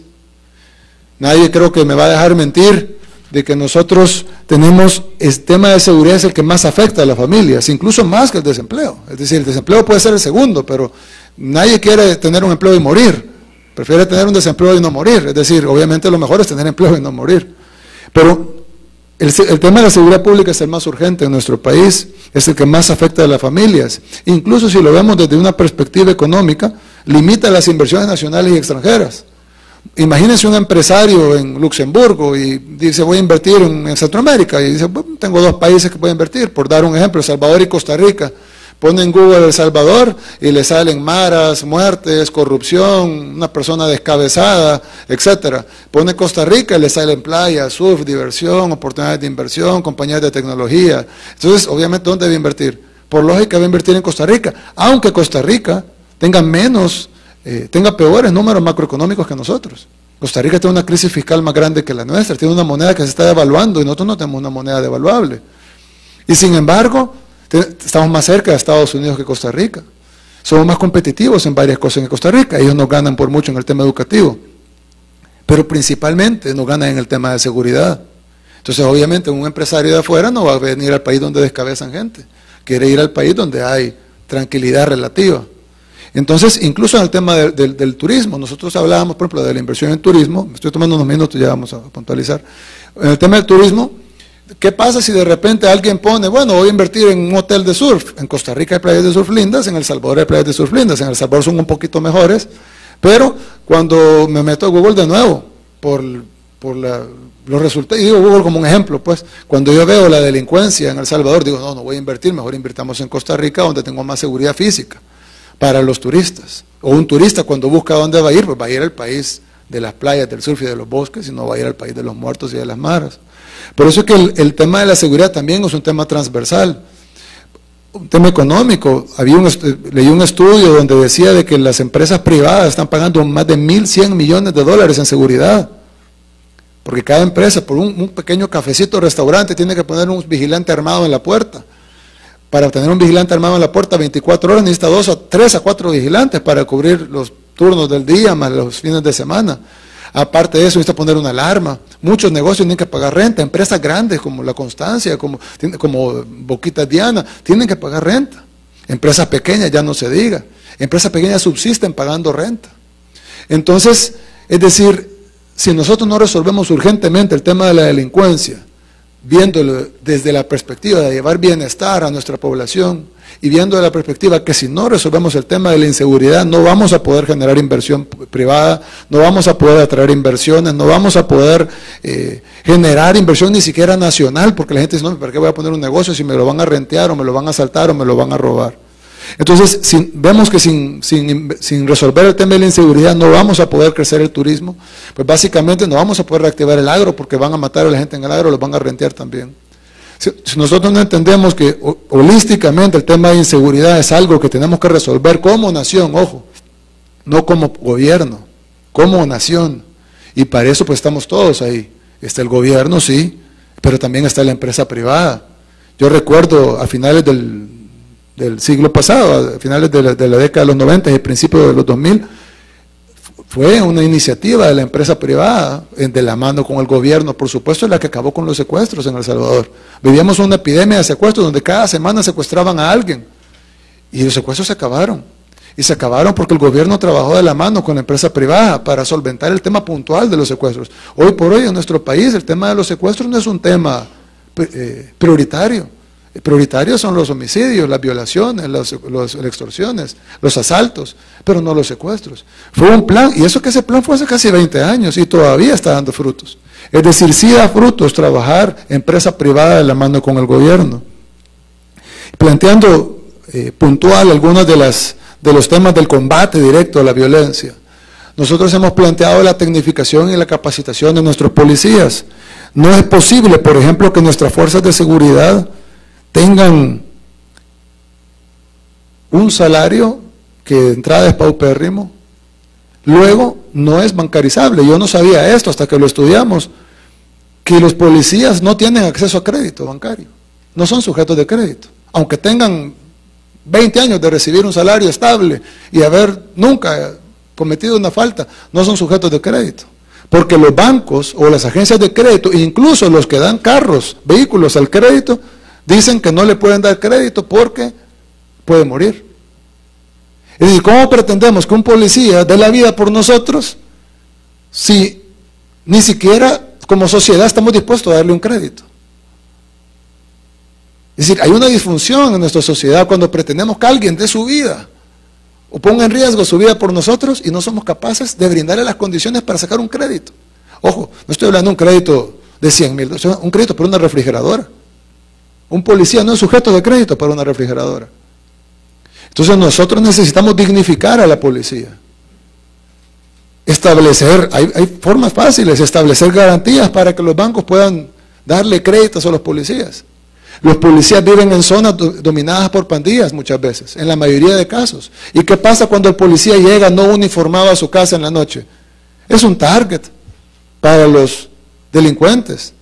Su familia, cuando él sale a trabajar, a veces con varios días, deja a su familia sola. ¿Quién protege a su familia? ¿Cómo es que como sociedad no hemos sido capaces de brindarle vivienda digna en una zona que no sea controlada por pandillas? Entonces, si nosotros no somos capaces, no entendemos de nuevo la visión holística del ser humano como fin último del Estado, Si no lo entendemos de esa manera, no vamos a poder combatir nada, no vamos a poder resolver nada. Pero si nosotros entendemos, vemos al policía no como objeto, sino como sujeto, como un ser humano, que tiene una familia, que tiene una vida que cuidar, y entendemos, tenemos que darle las condiciones mínimas para que esa persona esté dispuesta, que no sea además corruptible, porque un policía que gana un salario paupérrimo, que no tiene acceso al crédito, que vive en una situación de que lo pueden matar en cualquier momento, es altamente corruptible. Pero una persona que tiene un buen salario, que tiene garantías del Estado, que es sujeto de crédito, que tiene una vivienda digna, que su familia está segura, que tiene un seguro de vida por si Dios no quiera le pase algo, ya es un sujeto menos corruptible. Y si además tenemos un sistema de depuración para los que con todas las prestaciones siempre son corruptos, pues hay que eliminar a esos elementos. Pero primero debemos de establecer una dignificación del policía. En segundo lugar, debemos de equipar a la policía. La mayoría de policías, si ustedes pueden preguntarle a los policías, andan 3 o 4 balas en su pistola. 3 o 4 balas. Y tienen años de estar esas balas ahí. Cualquiera que sabe de armas sabe que las balas después de un tiempo ya no tienen garantía de que van a funcionar. Hay policías que no tienen un radio. Entonces, si nosotros no invertimos en que los policías tengan armamento, tengan equipo de comunicaciones, tengan patrullas, tengan un centro de comunicación y un centro de operaciones para que los despachen, que las patrullas tengan GPS para poderlos coordinar, para atacar coordinadamente a un grupo de delincuentes, si no tenemos el equipo necesario, cámaras de video, para suplantar el no poder tener ojos en todos lados, es la única forma que vamos a poder modernizar el combate a la delincuencia. De acuerdo, nos quedan entonces los 7 minutos para la pregunta o repregunta, doctor Luis Mario. Muchas gracias, candidato. Como estamos en Navidad, le voy a hacer 2 preguntas en una, ¿puedo? Gracias, sí, claro. Gracias. Hasta 3. Pues. Eso, muy amable. A ver, una tiene que ver con institucionalidad. ¿Usted podría perfilar cómo va a ser el gabinete de seguridad que Nayib Bukele, si fuera presidente, nombraría? Es decir, tenemos una institucionalidad que de alguna manera no está cumpliendo con su labor en materia de seguridad, sobre todo en ámbitos que tienen que ver con creación de política, creación de planes, análisis de estadísticas, información completa y exacta. Entonces, me gustaría saber cómo perfilaría su gabinete de seguridad. Hombre, si tiene nombre, si da usted aquí una primicia, mejor. Ya, eso sería formidable para la prensa, pero sé que no es posible por ahora. Y el otro tema es cómo va a administrar las diferencias con Ghana en materia de seguridad. Sus líderes, uno de ellos ha promovido constantemente la pena de muerte. ¿Usted respaldaría al partido, si es electo presidente, si continúan haciendo esta propuesta? Sí, yo quiero, gracias Luis Mario por la pregunta, tan pertinentes ambas. Voy a empezar por la segunda, porque creo que es importante aclararlo. La decisión de materia de seguridad en el Ejecutivo la toma el Presidente de la República. Constitucionalmente a él le corresponde, no le corresponde a los diputados de ninguna fracción legislativa. Y de nuevo, si el Legislativo debe tener independencia del Ejecutivo, pues hombre, el Ejecutivo tiene que tener total independencia del Legislativo. Yo respeto las opiniones de cualquier diputado, pero nosotros estamos claros que la pena de muerte no soluciona nada. Lo hemos visto en los países que tienen pena de muerte y que no tienen pena de muerte. Los que tienen pena de muerte son los más violentos y los que no tienen pena de muerte. Es decir, la pena de muerte no solucionaría nada, sobre todo en un sistema donde tenemos un sistema judicial que no funciona, donde tenemos un sistema judicial que no se ha depurado. Vamos a terminar matando gente inocente y dejando libre a gente culpable. Es decir, eso no va a servir de nada. El disuasivo, nosotros hemos visto cómo se han incrementado las penas, yo estoy de acuerdo con el incremento de penas, pero hemos visto que no tiene ningún resultado. Es decir, se le ponen de 40 años a 80. De 80 se le van a subir a 250 años de cárcel, pero nadie va a vivir eso. Al final de cuentas, no vamos a resolver el problema incrementando penas. No se puede legislar seguridad. La seguridad es algo que ni siquiera, y por eso me gustó parte de tu primera pregunta, perdón que las contesté al revés, pero creía que era importante aclararlo primero. Creo que queda claro que no estamos de acuerdo y que la política la va a dirigir el presidente y no los diputados. Ahora, con la primera, tú dijiste algo clave y hablaste de estudios, de formulación de políticas, de formulación de programas, de estudios con base en estadísticas, con base a un proceso científico de poder, no sé si esa palabra específica, pero a eso te referías. Yo creo, y lo hemos hablado con las gremiales, lo hemos hablado incluso aquí en FUSADES, nosotros creemos que esto, el tema de la seguridad, y quiero decir dos cosas, no los tres ejes que hemos tocado otras veces, no quiero decir dos puntos. El primero es que el tema de la seguridad no lo puede resolver un gobierno solo. Y eso lo ha demostrado Francisco Flores, lo ha demostrado Antonio Saca, lo ha demostrado Mauricio Funes y lo ha demostrado Salvador Sánchez Serén. Con 4 formas totalmente distintas, una de mano dura, una súper, la otra pacto con las maras y la otra de medidas extraordinarias. Ningún gobierno por sí solo ha logrado resolver el tema de la seguridad y cada vez el tema de la inseguridad va en aumento. Incluso si tenemos algunas pequeñas bajas en homicidios, tenemos incrementos en desapariciones o tenemos incrementos en extorsiones, hemos llegado al punto donde hemos normalizado ver un muerto en la calle, cuando en otros países se escandalizarían. Hemos normalizado que alguien lo extorsionen. Yo estoy seguro que muchos de los que están aquí conocen a alguien, o si no ustedes mismos están siendo o han sido extorsionados. Entonces, no puede ser eso. O sea, no puede ser que nuestros jóvenes salgan de la universidad en la noche y tengan miedo de ir a su casa porque los van a asaltar, o porque los van a matar, o se suben a un bus y tienen miedo de que los van a asaltar.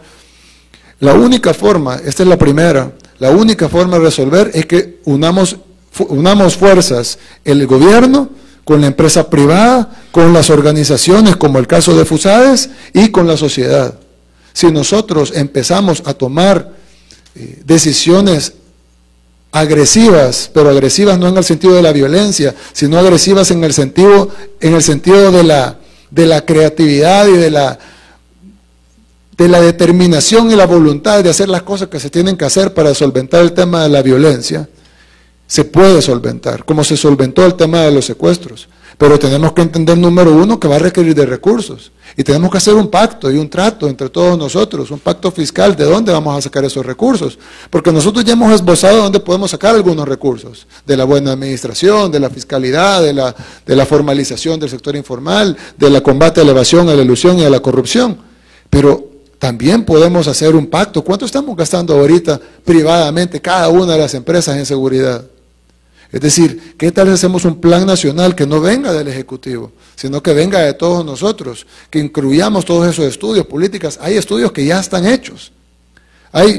La vez pasada lo hablamos, creo que hay cajas enteras de estudios que todavía son válidos, algunos también están en alguna actualización, pero ya hay suficientes estudios para poder trabajar el tema de la inseguridad. Esa para mí sería la primera. Y la segunda es que la seguridad no puede ser un proyecto, sino que la seguridad en sí es un resultado.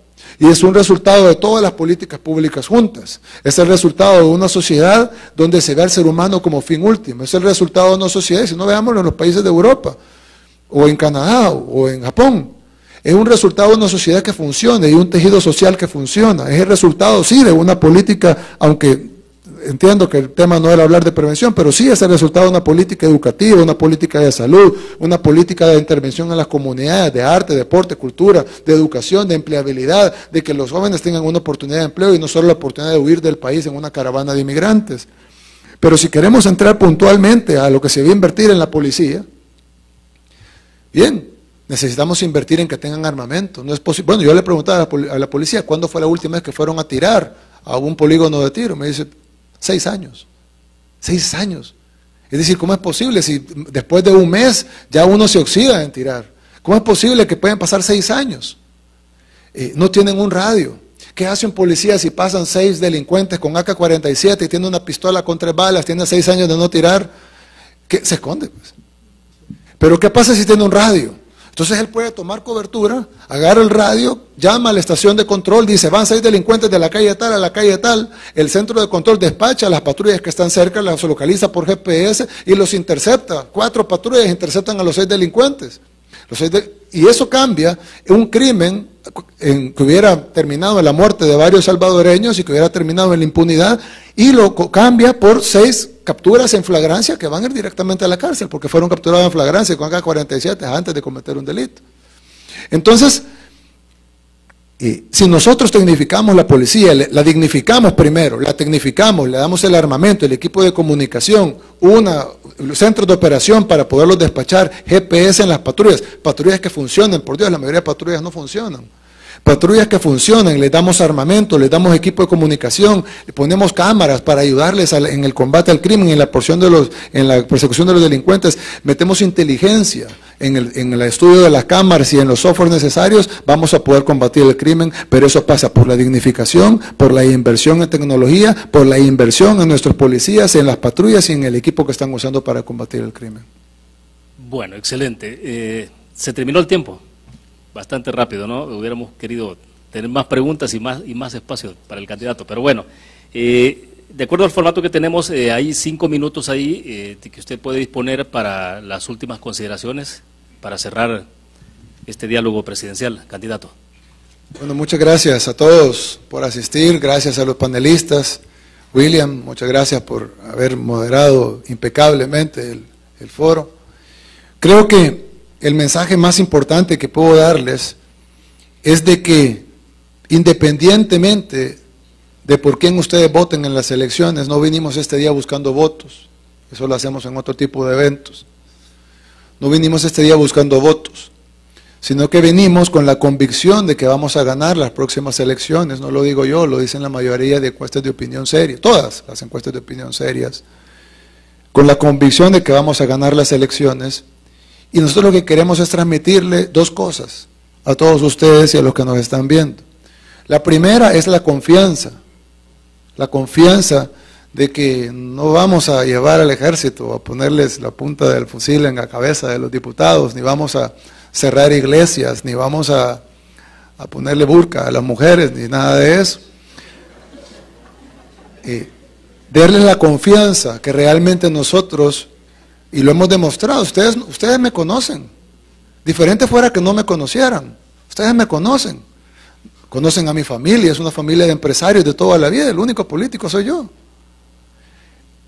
Me conocen en la alcaldía de Nuevo Cuscatlán, pueden estar de acuerdo o no de acuerdo con algunas cosas, pero no pueden negar que convertimos un municipio que nadie conocía, olvidado, en un municipio que llegó hasta las Naciones Unidas, que llegó a reportajes en noticieros internacionales como un municipio que salió adelante. Hombre, hoy todo el mundo le pone los ojos a Nuevo Cuscatlán. No pueden negar que llegamos a San Salvador y que hicimos lo imposible, lo que se creía imposible en el centro histórico. Solo fueron 23 manzanas, sí, fueron 23 manzanas, el total del centro histórico son 180. ¿Qué pasaría si cada alcalde arreglara 23 manzanas?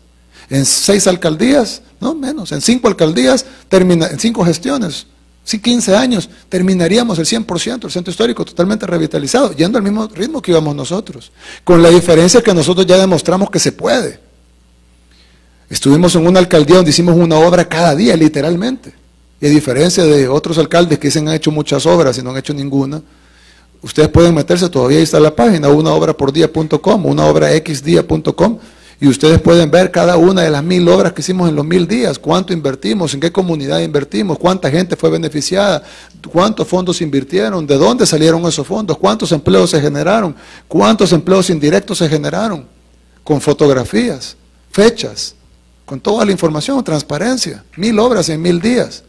Ustedes pueden ver que multiplicamos por ¿cuánto fue eso? Por 30 la inversión por 60. Multiplicamos por 60 la inversión en cultura. Creamos la Orquesta Sinfónica de San Salvador con más de 400 niños y niñas. Creamos el Ballet de San Salvador, el Festival de Cine de San Salvador. Hicimos un proyecto de deportes, de fútbol con la Liga de España y hoy por hoy hay 4000 niños en escuelas deportivas gracias a ese proyecto. Y pues, iluminamos todo San Salvador, pasamos de 15,000 luminarias a 35,000 luminarias. Y lo pueden ver con cualquiera que pasa por las calles de San Salvador, no nos estamos inventando las luminarias. Los camiones de basura eran unos camiones viejos, destartalados, que iban tirando los lixiviados, que es el agüita de la basura. Miren la flota de camiones, al alcalde no le gusta el color, pero miren la flota de camiones, totalmente nueva. Comprados en Estados Unidos, no camiones chinos, y no estoy hablando mal de los productos chinos, pero tuvimos una mala experiencia en la administración anterior a la de Norman, la Violeta Mengíbar. De excelente calidad, compramos una licitación totalmente transparente. Cuando salimos de la alcaldía, a pesar de lo que digan nuestros adversarios, entregamos una alcaldía que Fitch Ratings catalogó con categoría A+. Hombre, ya quisiéramos que nuestro país fuera catalogado con categoría A+. Estamos raspando BB- cuando estuvimos un rato en CCC, en B-, perdón, y estuvimos un rato en CCC. Salimos de la alcaldía, de acuerdo a LPG Datos, ojo, digo LPG Datos no es porque sea la encuesta en la que más crea, sino porque estoy seguro que no nos van a hacer ningún favor. Y ellos mismos dijeron que salimos con 84% de aprobación, 84% de los capitalinos aprobaron nuestra gestión cuando terminamos nuestra gestión. Y ojo, el mismo LPG Datos dijo, esta es la evaluación más alta que obtiene un alcalde en toda la historia del LPG Datos. Ustedes ya nos conocen, ustedes ya saben cómo gobernamos, a diferencia de los demás candidatos. No voy a hablar de ellos, pero no sabemos cómo gobiernan. Ustedes saben cómo gobernamos nosotros. Entonces nosotros, para terminar, no hemos venido aquí a buscar votos, hemos venido a generar confianza, número uno, a pedirles que tengan confianza una vez hayamos ganado las elecciones, y número dos, a pedirles que trabajemos juntos, porque solo juntos vamos a poder sacar a El Salvador adelante. Que Dios los bendiga a todos y muchas gracias.